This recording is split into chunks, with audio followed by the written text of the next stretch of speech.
I remember the exact sound the void shield made when it first absorbed a macro cannon shell. Not the thunderous impact you might imagine, but a high-pitched scream, electromagnetic frequencies cycling through spectrums that human ears weren't designed to hear, but that resonated in your teeth and made your spine feel like it was vibrating apart from the inside. That was day one of the siege. I had been Magos Tertius Hadrian Vex for 12 years by then, and I believed I understood the machines I served. I believed the Omnissiah had chosen me for this sacred duty. I believed that if I performed the rituals correctly, recited the canticles precisely, anointed the blessed components with sanctified unguents at the prescribed intervals, the generator would hold. I believed a great many things that the next 187 days would systematically dismantle, leaving me with nothing but the howling of a dying machine and the knowledge that faith means nothing when the steel fails. The void shield generator sat in the heart of Hive Tertius like a mechanical god. 7 stories of bronze-plated machinery and crystalline capacitor arrays that hummed with barely contained fury even during peacetime. The smell inside the generator cathedral was a constant mixture of ozone, sharp enough to make your eyes water, and blessed machine oils that carried the faint sweetness of incense, the mechanicus mixed into every barrel. The tech priests who had designed it 3 centuries prior had built redundancy into every system, backup capacitors feeding into tertiary power conduits. Heat sinks the size of grain silos positioned throughout the structure to bleed off the massive thermal loads generated when the shield absorbed incoming fire. During standard operations, a crew of 47 tech priests and servitors maintained the generator on rotating shifts, monitoring pressure valves, replacing degraded focusing crystals, performing the daily rituals that kept the machine spirits, or so we were taught to believe, content within their blessed housings. I was 31 years old when the siege began. My skin still carried traces of the pale complexion I'd been born with in the upper hive, though years of working beneath sodium lamps and exposure to radiation leakage from the plasma conduits had given it a grayish cast that made me look like I'd been carved from stone. My left eye had been replaced during my initiation into the Mechanicus, a standard augmetic that glowed faint red in darkness and allowed me to perceive electromagnetic spectrums invisible to baseline humans. My right hand ended at the wrist, replaced by a mechadendrite interface that split into 7 smaller tendrils I could manipulate with thought alone, each one capable of accessing different machine systems or performing delicate repairs in spaces too confined for human fingers. I had grown up in the Administratum district, son of a scribe whose fingers were stained black from carbon styluses and whose eyes had failed him at 43 from reading reports by candlelight. He had been proud when the Mechanicus selected me at age 13, proud that his son would serve the Omnissiah instead of spending his life recording grain shipments and population tallies in ledgers no one would ever read. My mother had wept. I remember that clearly, even now, her face wet with tears as the red-robed adepts led me away. Her voice calling my name one final time before the hab unit door sealed shut and I entered the Mechanicus compound, where emotion was considered inefficient and human attachment a flaw to be systematically removed. They had started my augmentation immediately. Cerebral implants to enhance memory and processing speed, respiratory filters to allow me to breathe the toxic atmosphere inside forge temples, subcutaneous radiation dampeners that would supposedly protect me from the chronic exposure that came with working near plasma reactors and void shield generators. The surgeries had taken 3 years. The indoctrination lasted longer. I learned the canticles of maintenance and the hymns of activation. I learned to recognize the machine spirit's moods. This was how they phrased it. As though the electromagnetic fluctuations and thermal variations in ancient machinery were evidence of conscious entities rather than simple physics, by the pitch of their humming and the heat radiating from blessed components. I learned that to question the dogma was to invite malfunction, that doubt created discord in the sacred mechanisms, that faith and function were inseparable. By the time I reached the rank of Magos Tertius at age 19, I believed every word. I had forgotten my father's face. My mother's voice was a distant echo I could barely recall, I was Hadrian Vex, servant of the machine guard, and the void shield generator was my congregation. The siege began without warning on a morning that had started like any other. I had arrived at the generator cathedral at 0600 hours for my shift rotation, performing the ritual ablutions at the entrance, blessed oil on forehead, incense burned in the thurible recitation of the Litany of Ignition before entering the main chamber. The generator's primary capacitor banks were humming at their standard frequency, a deep thrumming that you felt in your chest cavity rather than heard. And the heat inside the cathedral was already climbing past 30 degrees Celsius, even though the cooling systems were operating at full capacity. My two assistants for that shift were technographer Maris, a young adept who had only completed his initiation 6 months prior and still flinched whenever proximity alarms sounded, and Servitor Unit 7743, a lobotomized criminal whose organic brain had been retrofitted with basic logic engines, and whose arms had been replaced with welding torches and plasma cutters. I was inspecting the secondary heatsink, a routine check I performed at the start of every shift. When the first orbital strike hit the void shield, the sound was impossible to describe accurately.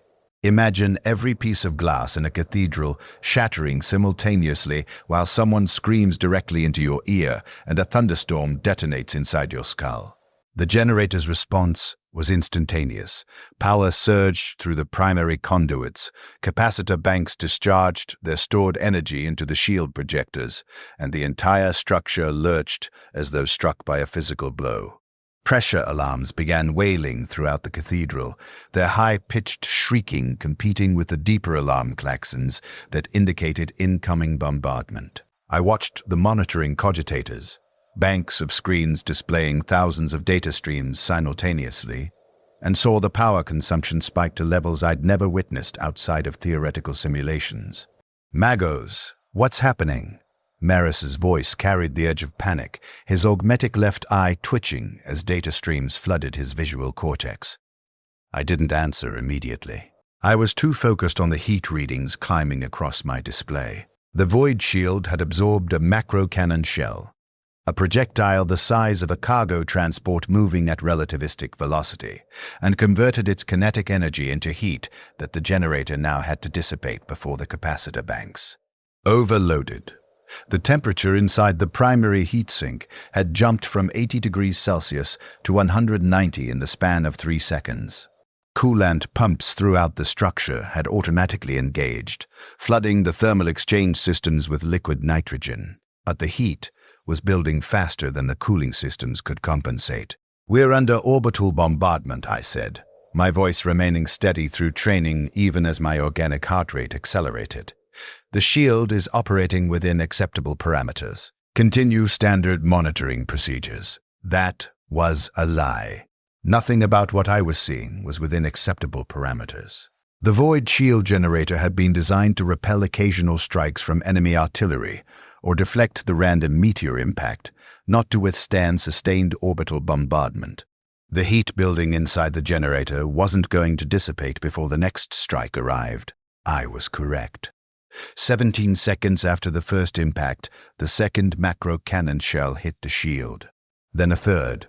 Then impacts began arriving in a steady rhythm, every 15 to 20 seconds, each one transferring enough energy into the shield that the generator shuddered and groaned like a wounded animal. Within 5 minutes, the temperature inside the cathedral had climbed to 42 degrees Celsius. And I could see condensation forming on the bronze-plated walls as moisture in the recycled air reached its saturation point. Within 10 minutes, Maris had removed his outer robes because the heat had become unbearable, revealing the pale flesh beneath, already reddening from thermal radiation bleeding off the capacitor banks. Within 30 minutes, I received the Vox transmission that confirmed what I had already suspected. We were not going to receive relief. An enemy fleet had translated into orbit above our world, and Hive Tertius, a sprawling mass of hab blocks and manufactorums housing 83 million souls, was under siege. The planetary defense forces were engaging the enemy, but the void shield was our only protection against orbital bombardment. If it failed, the hive would be reduced to radioactive ash in a matter of hours. "How long can we maintain the shield?" Maris asked, and I recognized the question for what it truly was. How long until we die? I looked at the monitoring displays, performing calculations that my cerebral implants processed faster than organic thought. The generator was designed for intermittent operation, not continuous maximum load. At current bombardment rates, the heat buildup would exceed cooling capacity within 4 hours. The capacitor banks would begin to fail within 6. The primary power conduits would melt through their shielding within 8. We needed to reduce the generator's operating temperature, which meant either increasing cooling efficiency or decreasing the shield's power consumption, and neither option was truly viable. "We'll hold as long as the Omnissiah wills it," I said, which was the answer my training demanded, but wasn't what Maris needed to hear. His face went pale beneath the grime and sweat already accumulating on his skin. The bombardment continued. By hour 4, I had rerouted auxiliary power to the cooling systems, shutting down non-essential illumination throughout the generator cathedral and plunging us into a twilight landscape lit only by the red emergency lumens and the occasional blue flash of electrical discharge from overloaded circuits. By hour 6, I had ordered Maris to manually vent the primary heat sinks, a procedure that required opening access ports and exposing himself to steam hot enough to cook flesh, while I recalibrated the capacitor discharge rates to minimize thermal buildup, even though this would make the void shield less efficient at deflecting incoming fire. By hour 8, I had burned through my first canister of blessed unguents, anointing overheating components with sanctified oils while reciting the litany of cooling. Prayers I had learned by rote and repeated without conscious thought while my hands and mechadendrites worked to prevent catastrophic failure. If this glimpse into the beginning of Hadrian's nightmare already weighs on your mind, witness his service. Leave the word "witnessed" in the comments so his sacrifice endures beyond the void. By hour 12, I had learned what continuous exposure to 60-degree heat felt like. My skin was slick with sweat that never dried, merely accumulated until my robes were soaked through and clinging to my body like a second skin. My mouth tasted like copper and ash, my throat raw from breathing superheated air, despite the respiratory filters implanted in my lungs. My organic eye was bloodshot from the constant exposure to steam and chemical vapors bleeding off the stressed machinery. And the skin around my augmetic eye socket had developed blisters from the heat radiating through the metal housing. Maris looked worse. He had developed radiation burns on his exposed arms from working near the plasma conduits, the skin turning an angry red and beginning to peel in places. And his movements had become sluggish from heat exhaustion, despite the stimulant injections I'd administered from the medical supplies kept in the generator cathedral for exactly this kind of emergency. By hour 20, I had lost servitor unit 7,743. The lobotomized criminal's organic brain had simply shut down from heat stroke, its body collapsing beside the secondary coolant pump it had been monitoring, and I'd had to drag the corpse away from the machinery and seal it in one of the maintenance chambers because I didn't have time to perform proper rites. By hour 24, I realized we had been working for an entire day without rest, and the bombardment showed no signs of stopping. "Magos, I need to sleep," Maris said, his voice slurred with exhaustion. "Just an hour, please." I wanted to tell him yes. I wanted to allow him the mercy of unconsciousness, but I looked at the monitoring displays and saw that the generator's operating temperature was still climbing despite everything we'd done. The cooling systems were running at 112% capacity, beyond their design specifications, and coolant pressure was beginning to drop as seals degraded from thermal stress. If Maris stopped working, if I stopped working, even for an hour, the generator would enter thermal runaway, and the entire structure would suffer catastrophic failure. "You can sleep when the bombardment stops," I said, and I saw something die behind Maris's eyes. Some last fragment of hope that this situation was temporary and survivable. The first day became the second became the third. By day 5, I had established what would become our routine for the next 6 months. 20-hour work shifts interrupted by 4 hours of unconsciousness that couldn't properly be called sleep. Meals consisting of nutrient paste consumed directly from the dispensers without pausing our maintenance work, and constant, endless repairs to machinery that was breaking down faster than we could fix it. The heat never diminished. The bombardment never stopped. The enemy fleet maintained their siege with mechanical precision, launching macro cannon shells at the void shield every 15 to 20 seconds, 24 hours a day. Every single day, each impact transferring enough energy into the generator that we existed in a constant state of barely controlled crisis. By day 10, I had learned to recognize the subtle variations in the impacts. Macro cannon shells that hit the northern quadrant of the shield created different stress patterns than shells hitting the eastern quadrant.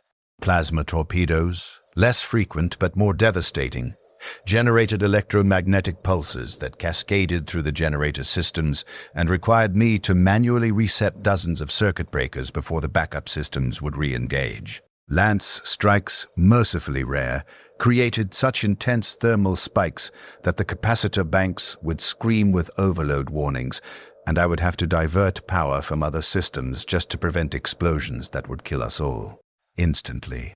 By day 15, Marus developed the persistent cough that would eventually kill him. It started as a minor irritation, a clearing of the throat between recitations of the canticles.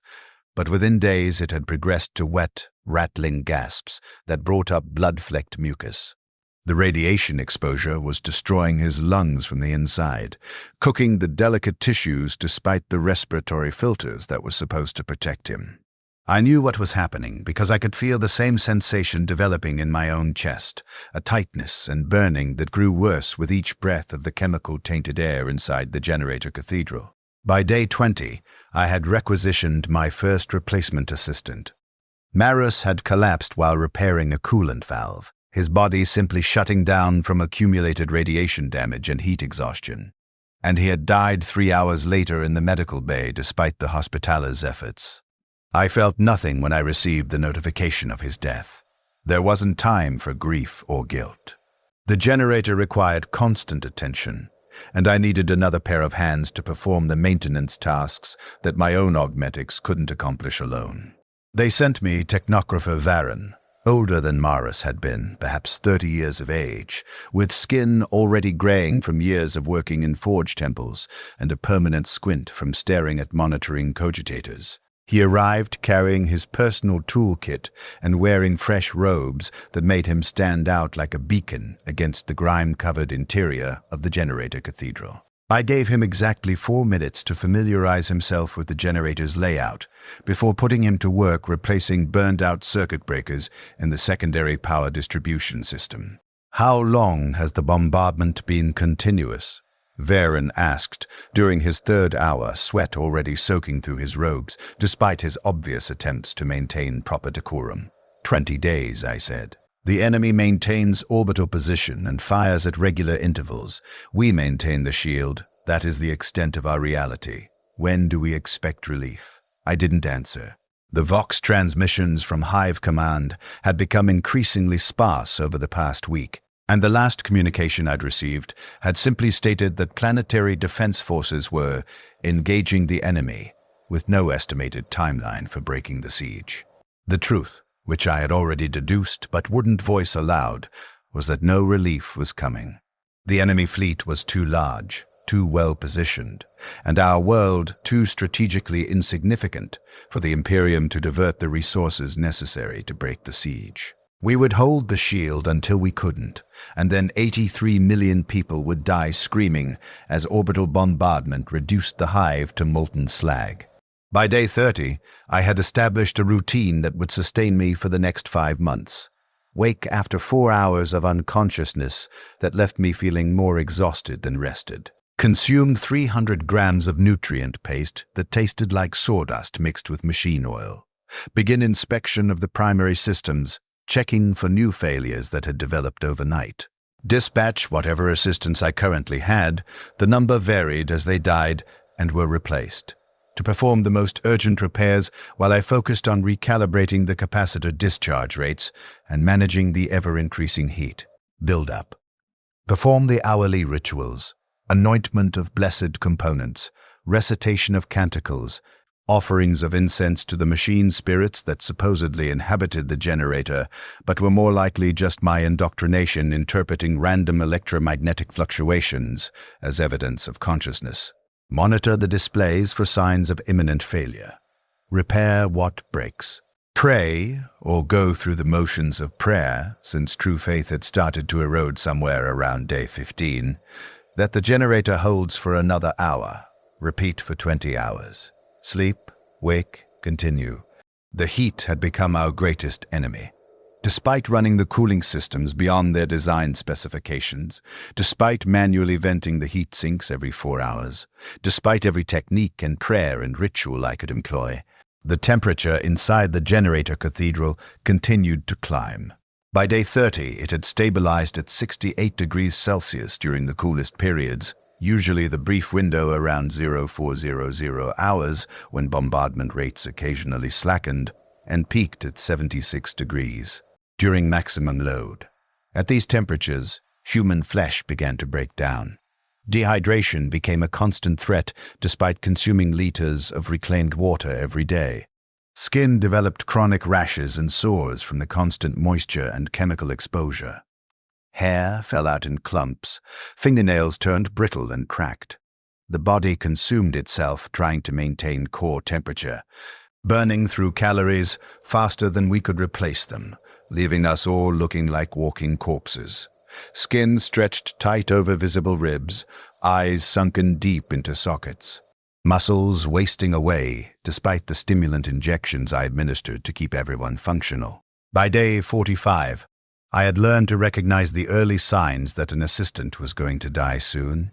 They would develop a certain look in their eyes, a distant quality as though they were seeing something beyond the bronze-plated walls of the generator cathedral. Their movements would become mechanical, performing tasks with robotic precision, but without any hint of conscious thought. They would stop speaking except to acknowledge orders or report system status. And then, usually within 3 to 5 days of developing this state, they would simply collapse and die. Heart failure usually, or catastrophic organ shutdown. Or occasionally they would suffer what appeared to be seizures and never regain consciousness. Varen died on day 47.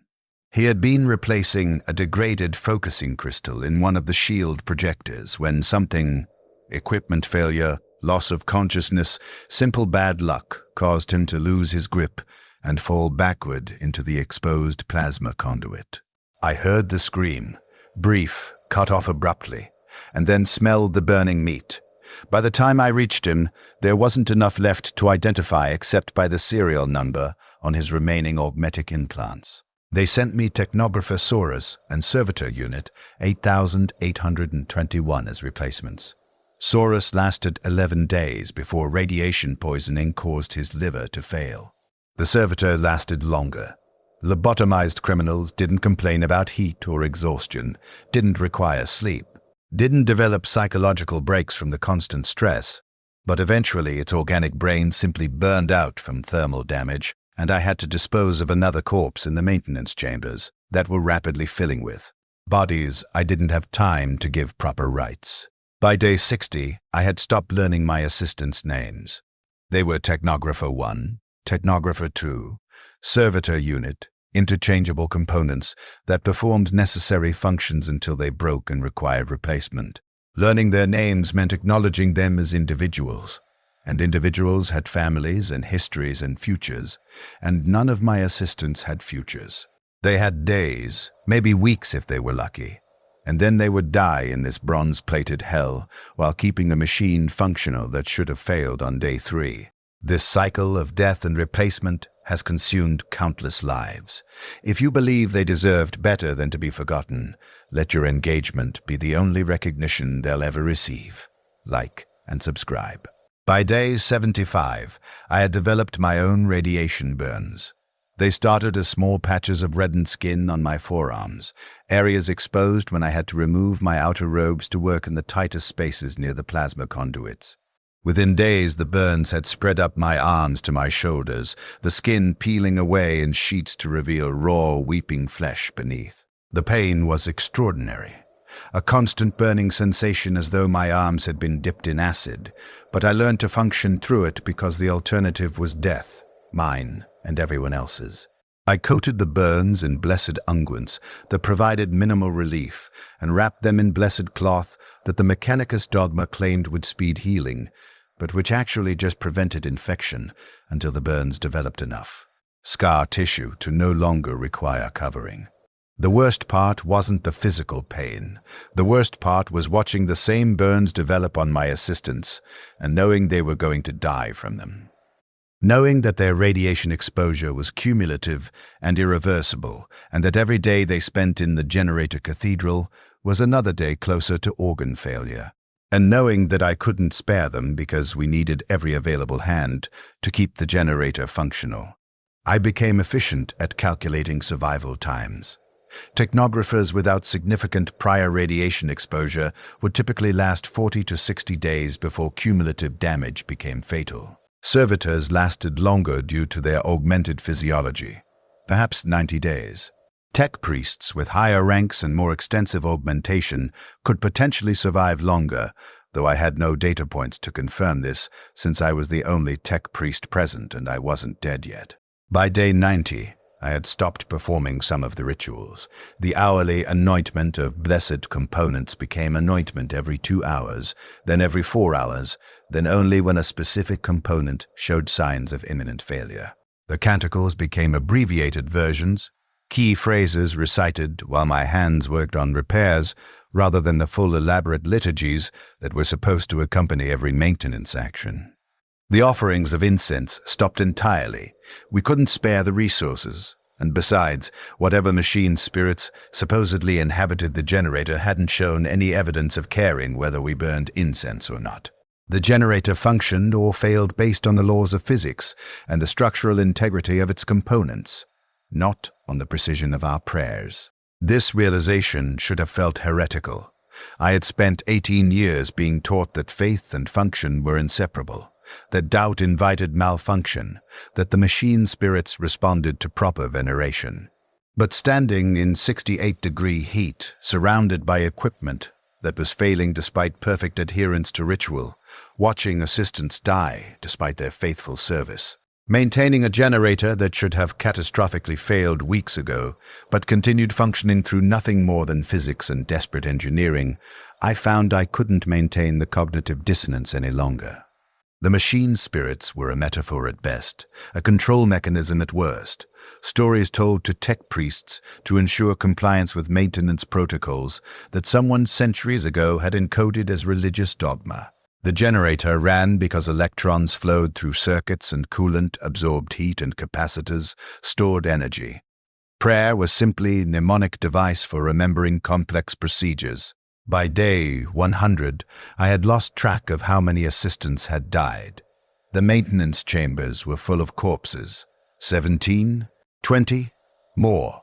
And I had stopped sealing new bodies inside, instead simply dragging them to an unused section of the generator cathedral, where they accumulated in a growing pile that I tried very hard not to look at or think about. The smell of decay had become another background element, mixing with the ozone and machine oil and chemical vapors into a stench that saturated my robes and skin until I couldn't remember what clean air smelled like. The generator was degrading. This was the truth I could no longer avoid. Despite everything, the constant repairs, the overclocked cooling systems, the power rerouting and emergency procedures and desperate improvisations, the machinery was breaking down faster than I could fix it. Coolant pumps developed leaks that I sealed with blessed sealant that failed within hours. Circuit breakers burned out and had to be replaced with scavenged components cannibalized from non-essential systems. Heat sinks developed fractures from thermal stress that spread despite my attempts to reinforce them. Capacitor banks showed declining efficiency, their ability to store and discharge energy diminishing with each duty cycle. The generator was dying by centimeters, and I was merely postponing the inevitable failure. By day 125, I had developed a permanent tremor in my organic hand. The radiation exposure and chronic sleep deprivation had begun to affect my nervous system, creating involuntary muscle spasms that made delicate work increasingly difficult. My vision had deteriorated.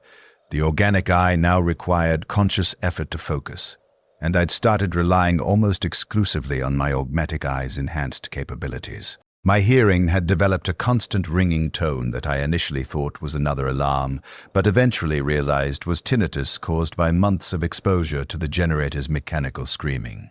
My sense of taste was gone entirely, making the nutrient paste even more unpalatable, but at least removing one source of misery.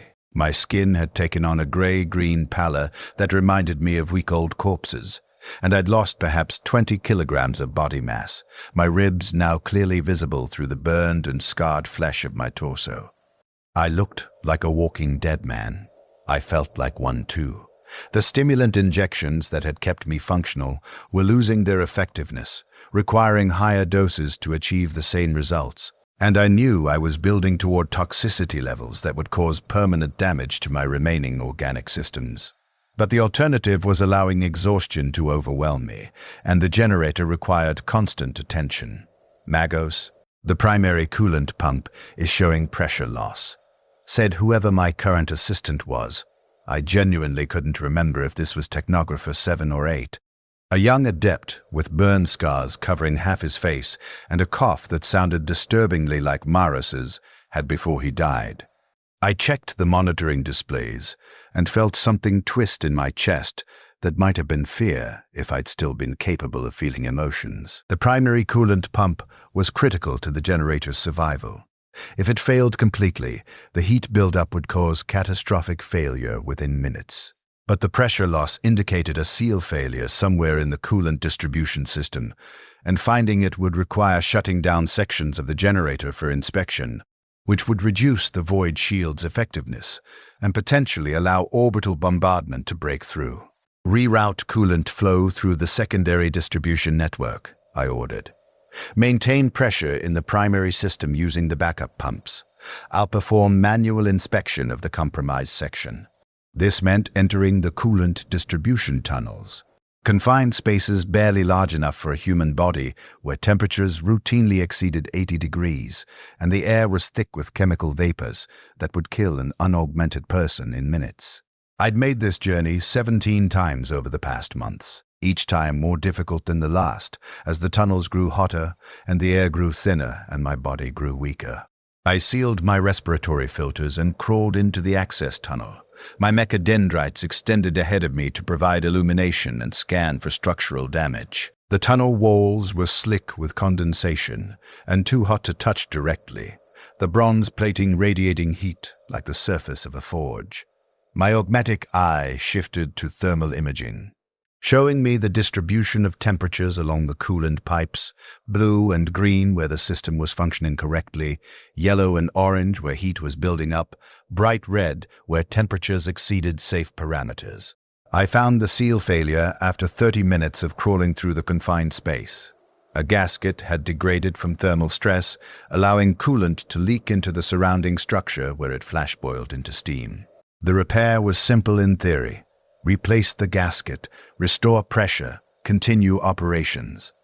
In practice, it required me to work in a space barely large enough to extend my arms, in temperatures approaching 90 degrees, breathing air so saturated with chemical vapors that even my augmented respiratory system was struggling to extract sufficient oxygen. I performed the repair. It took 2 hours. By the time I finished, my robes were soaked through with sweat and coolant leakage. My exposed skin had developed new burns from inadvertent contact with the superheated pipes, and I'd developed a pounding headache that suggested the beginning stages of heat stroke. I crawled back through the access tunnel and emerged into the generator cathedral to find my assistant collapsed beside the monitoring station, unconscious or dead. I couldn't tell which and didn't have time to check because alarm klaxons were wailing and every display was flashing red warnings. The capacitor banks were approaching overload. During the 2 hours I'd spent performing repairs, Bombardment had intensified. The enemy must have detected our reduced shield effectiveness and increased their firing rate. And the generator had absorbed more energy than the cooling systems could dissipate. I had perhaps 5 minutes before catastrophic failure. I don't remember the next hour clearly.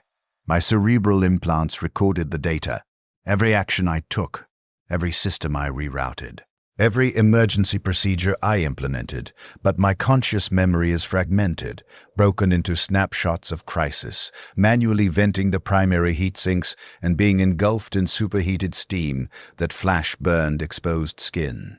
Rerouting power from non-essential systems, including life support in the generator cathedral's peripheral sections, overriding safety protocols to push the cooling systems to 150% capacity, despite knowing this would cause permanent damage. Reciting prayers I no longer believed in because the muscle memory of faith sometimes worked when conscious thought failed. The generator held. The capacitor banks stabilized at 96% capacity, 4% below catastrophic failure. The alarm klaxons went silent. I collapsed beside the monitoring station, my body simply refusing to function anymore, and lost consciousness for an unknown period of time. When I woke, my assistant was dead. Heat stroke, probably, or maybe heart failure. Another body for the pile in the unused section of the cathedral. I requisitioned a replacement through the Vox network and received confirmation that Technographer Unit 4471 would arrive within the hour. I didn't bother learning what name that number corresponded to. By day 150, I had stopped thinking of myself as Hadrian Vex. That name belonged to a person who had believed in the Omnissiah and trusted that faith and function were inseparable, and thought that serving the machine god meant something beyond maintaining equipment until you died. The entity I had become was simply Magos Tertius, a designation that described a function rather than an identity. And I performed that function with mechanical precision, because conscious thought about what I was doing would have led to madness. The generator was failing. This was no longer a possibility I could deny or postpone or repair my way around. The machinery was simply too degraded, had absorbed too much punishment, had operated beyond its design specifications for too long. Coolant pumps that should have been replaced every 90 days had been running continuously for 150 days. Circuit breakers rated for 10,000 duty cycles had exceeded 50,000. Heat sinks designed to dissipate specific thermal loads were operating at permanent overload. Capacitor banks that should have been recalibrated every 30 days hadn't received proper maintenance since before the siege began. The generator was held together by emergency repairs and scavenged components, and blessed sealant and prayers that didn't work. And every day it continued functioning was a minor miracle that I attributed not to the Omnissiah, but to luck and desperation. I knew with mathematical certainty that the generator was going to fail. The only unknown was when. I performed the calculations during one of my brief rest periods, lying on the floor beside the monitoring station, because I'd stopped bothering with the sleeping chambers in the cathedral's peripheral sections. I input every data point I'd collected over the past months. Degradation rates for every major component, thermal stress accumulations, coolant pressure declines, capacitor efficiency losses, structural integrity measurements. I ran the simulations through my cerebral implants, modeling thousands of potential failure scenarios and calculating probability distributions for each. The results were unambiguous. The generator would suffer catastrophic failure between day 180 and day 200. The most likely failure point would be the primary coolant pump, which was showing exponential degradation in its pressure output and would likely cease completely within 30 days. Secondary failure modes included capacitor bank overload, increasingly probable as the bank's ability to store energy continued declining, and structural collapse of the heat sinks, which had developed fractures throughout their superstructure that spread millimeter by millimeter with each thermal cycle.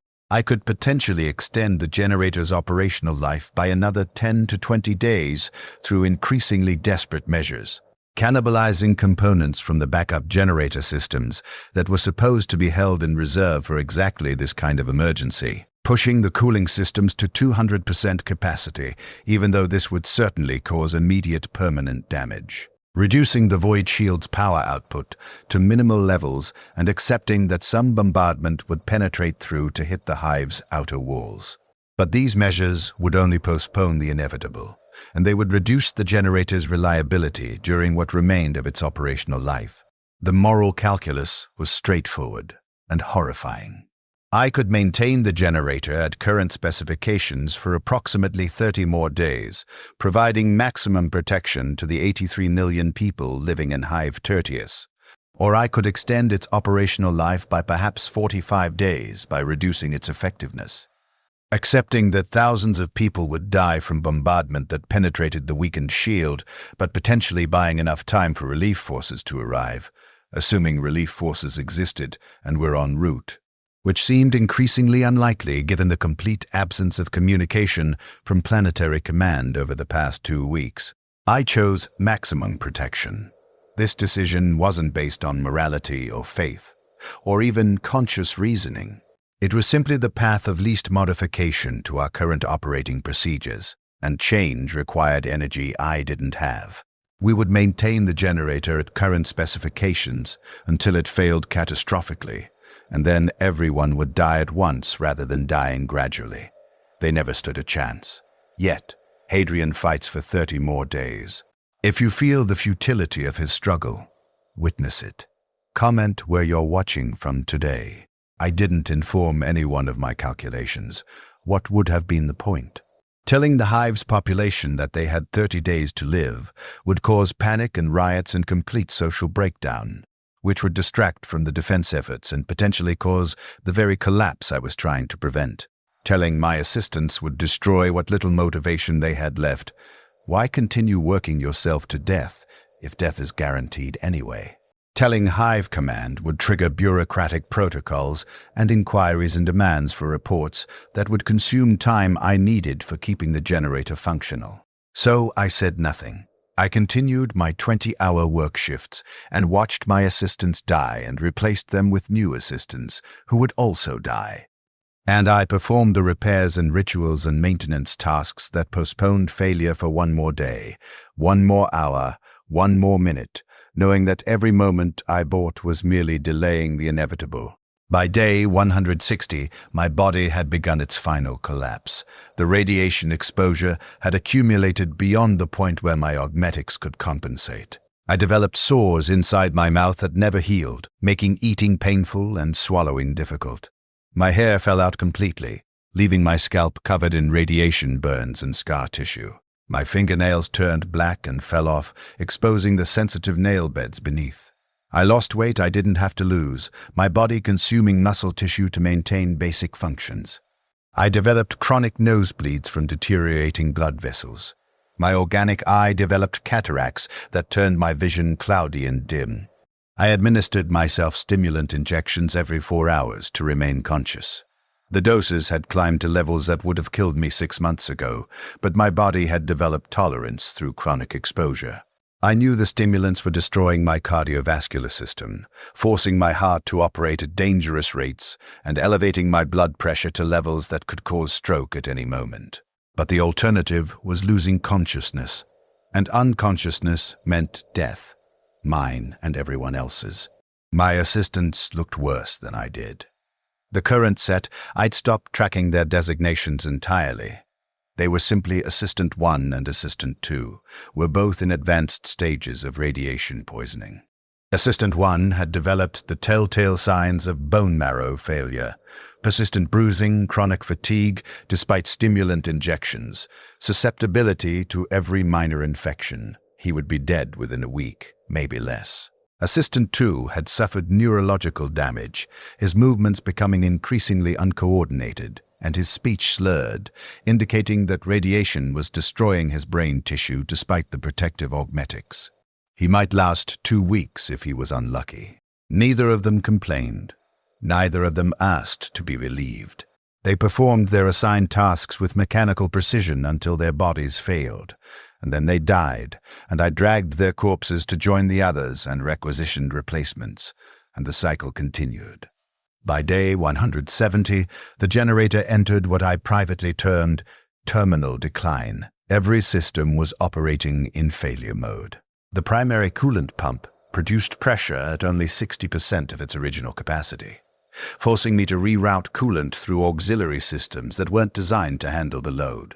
The capacitor banks showed efficiency losses of 40%, meaning we needed to store 40% more energy to maintain the same shield strength, which created additional thermal stress throughout the structure. The heat sinks had developed fractures severe enough that I could see visible gaps in the bronze plating, and coolant was leaking from a dozen different seal failures that I didn't have the resources or time to repair properly. The temperature inside the generator cathedral had climbed to 74 degrees Celsius during normal operations and spiked to 82 during peak bombardment. At these temperatures, human survival became measured in hours rather than days. My assistants were dying faster now. 3 in a single week, their bodies simply shutting down from the accumulated thermal stress and radiation exposure.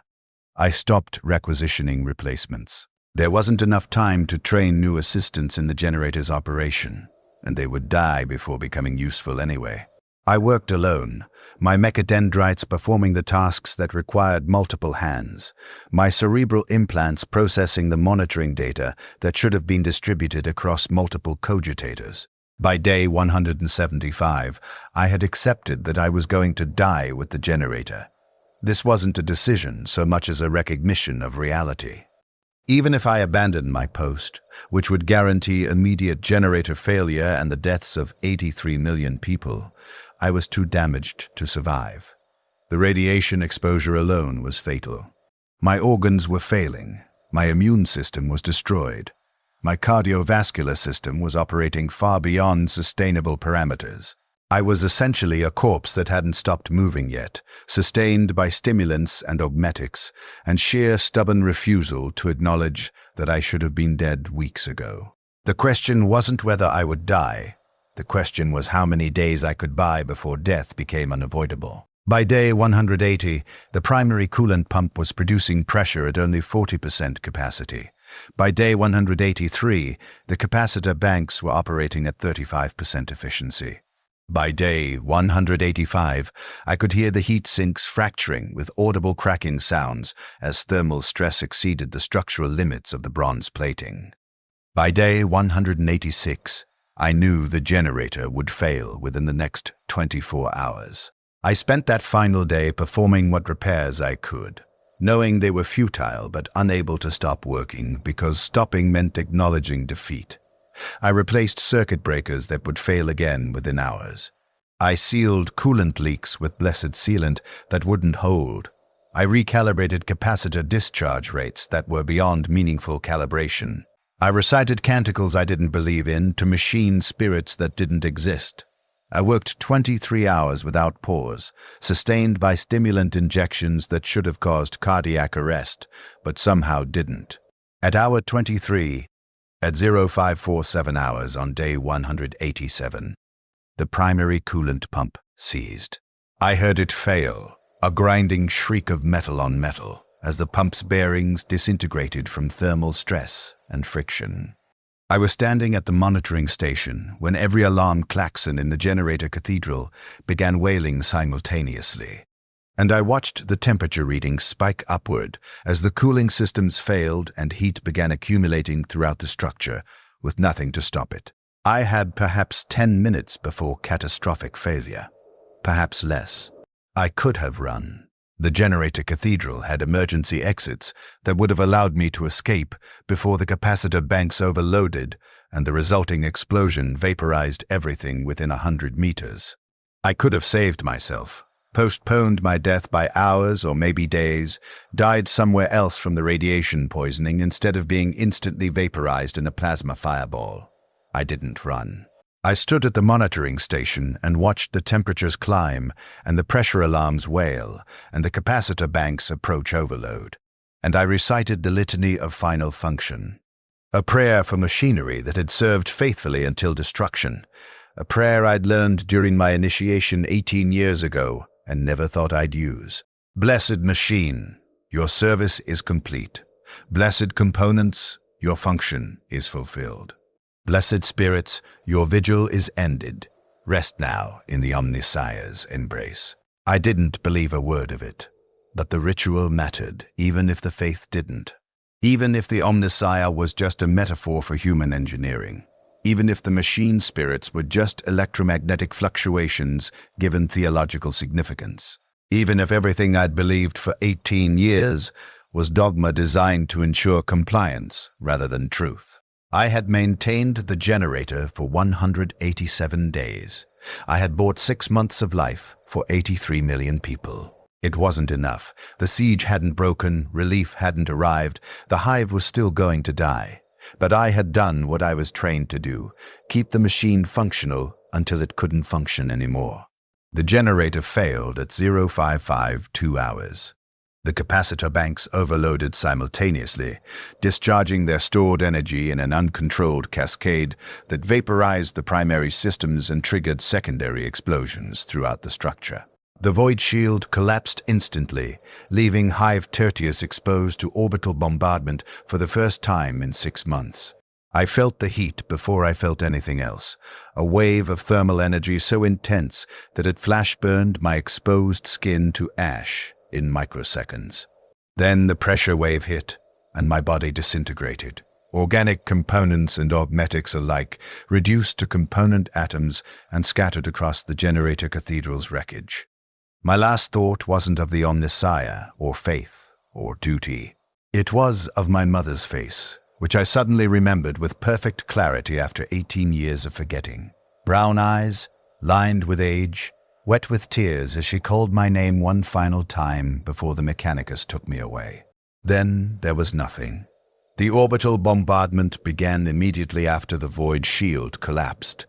Macro cannon shells struck Hive Tertius's outer walls, with nothing to stop them, each impact transferring enough kinetic energy to vaporize entire hab blocks and create craters hundreds of meters across. Plasma torpedoes burrowed into the Hive's structure before detonating, creating firestorms that consumed entire districts. Lance strikes Lance down from orbit with enough energy to melt through kilometers of rockcrete and steel, creating shafts of superheated destruction that reached down into the Hive's deepest foundations. 83 million people died over the next 7 hours. Most died instantly, vaporized by direct impacts, or crushed when hab blocks collapsed. Some died slowly, trapped in wreckage as fires consumed what remained of their homes, or suffocated as the bombardment destroyed the atmospheric processes that provided breathable air to the Hive's lower levels, or simply wandered through the devastation until radiation exposure or injuries or exposure killed them. By the end of the first day of bombardment, Hive Tertius existed only as a radioactive crater 10 kilometers across and 2 kilometers deep, its entire population extinct, its structures reduced to cooling slag, its history erased. The enemy fleet maintained orbital position for another 3 days, bombarding the crater to ensure complete destruction before translating back into the warp and continuing their campaign to other targets. The planet fell to their forces within 2 months. The entire system was declared lost within a year. The Imperium never attempted to retake it. The strategic value was insufficient to justify the resources required. 6 months bought through blood, ending in 7 hours of annihilation. If this truth haunts you, leave eternal in the comments. Let it be witnessed. Hadrian Vex's service was never officially recorded. His name appeared in no imperial honors lists, no Mechanicus martyr rolls, no monument inscriptions. The generator's failure was noted in technical reports as equipment malfunction on day 187 of siege, with no mention of the tech priest who had kept it operational for 186 days beyond its design specifications. His assistants, the dozens who had died maintaining the generator, were listed simply as casualties, their names lost in the vast bureaucratic machinery of the Imperium that processed millions of deaths daily and considered individual sacrifices too insignificant to record. The Void Shield generator itself was a standard model, manufactured on forge worlds throughout the Imperium and installed in thousands of hives across thousands of planets. Similar generators face similar sieges every day somewhere in the Imperium's vast territories. Similar tech priests maintain them under similar conditions until they fail, and similar populations die when the shields collapse. The cycle repeats endlessly, has repeated for 10,000 years, will repeat for 10,000 more. This is what service means in the Imperium. Not glory or honor or recognition, but simply function until failure. The machine requires maintenance. The maintenance requires sacrifices. The sacrifices are rendered and forgotten.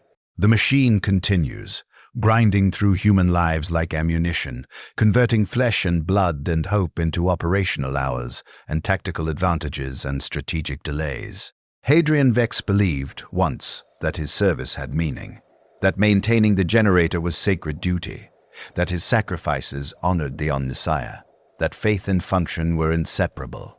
He learned, slowly and painfully over 187 days, that the dogma was simply control mechanism, that the machine spirits were just metaphors, that the Omnissiah either didn't exist or didn't care.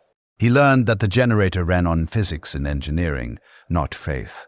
He learned that he was simply a component, more sophisticated than a circuit breaker, perhaps, but ultimately just as expendable and just as easily replaced. He learned that the Imperium doesn't protect its servants, it consumes them. This knowledge didn't make him rebel. It didn't make him abandon his post or stop performing his duties. Because rebellion would have meant abandoning the 83 million people depending on the Void Shield, and abandoned, they would have died immediately, instead of surviving for 6 more months. Because there was nowhere to run even if he'd wanted to, the siege had sealed their fate, and the only variable was when they died, not whether. Because 28 years of indoctrination and augmentation had shaped him into a creature that maintained machines regardless of personal cost. And that programming ran too deep to override even when he recognized it as programming. So he maintained the generator until it failed, and then he died, and the people he'd protected died, and the hive was erased, and the Imperium continued existing exactly as it had before. Unchanged by the sacrifice of millions, because the Imperium operates at scales where millions of deaths are rounding errors in casualty reports. On other worlds, in other hives, other tech priests maintain other void shield generators. Some face sieges like Hadrian's. Some maintain their generators during peacetime, performing the daily rituals and reciting the canticles, believing that their service is sacred and meaningful. Most will never face a crisis like his. Most will serve for decades before retiring or being transferred or dying from accumulated radiation exposure. Most will never learn what he learned about the nature of their faith and the futility of their service. A few will face similar sieges. They will work 20-hour shifts in 70-degree heat. They will watch their assistants die from radiation exposure and exhaustion. They will maintain generators that are failing beneath them. They will buy time measured in days or months, for populations measured in millions.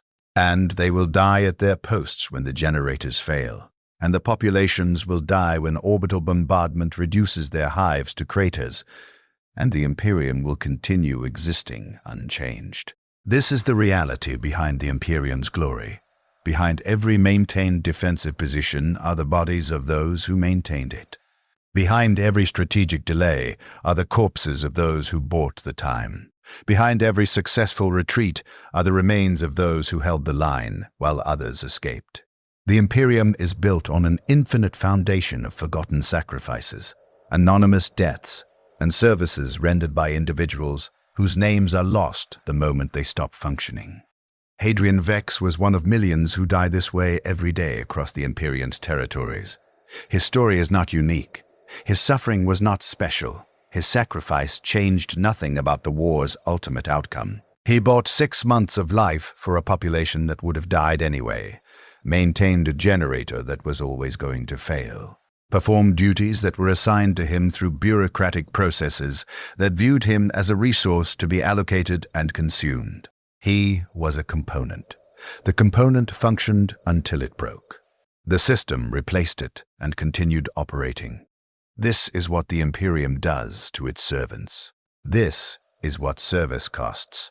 This is the truth behind the propaganda about duty and honor and faith. The machine consumes everything. The machine gives back nothing. The machine is eternal. The servants are disposable. The cycle never breaks.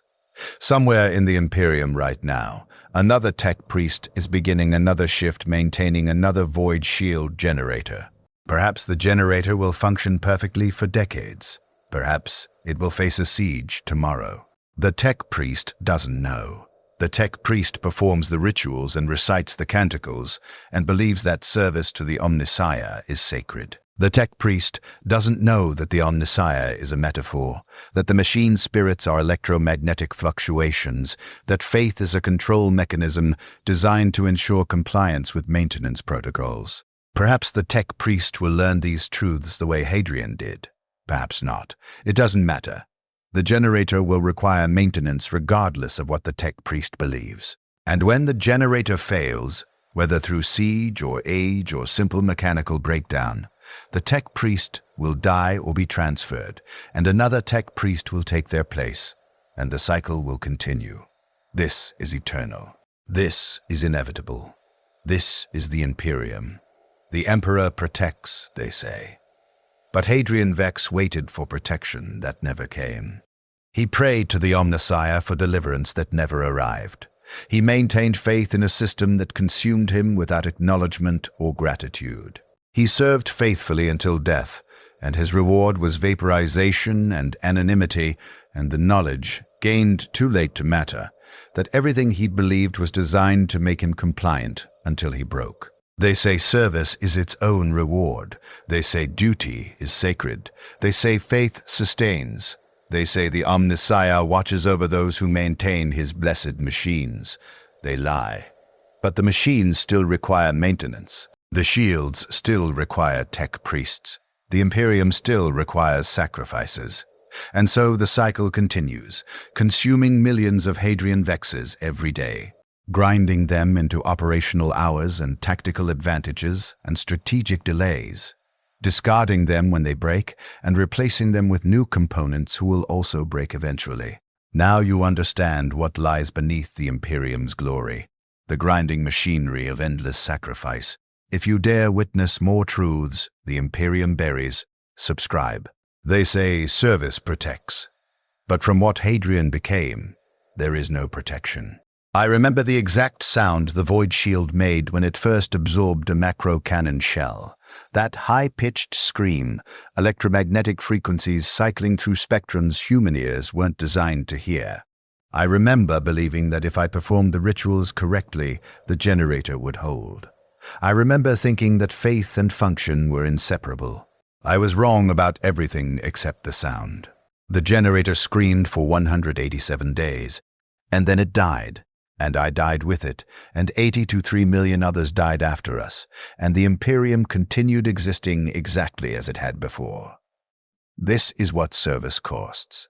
This is what the machine demands. This is forever. Somewhere, right now, another generator is beginning to scream.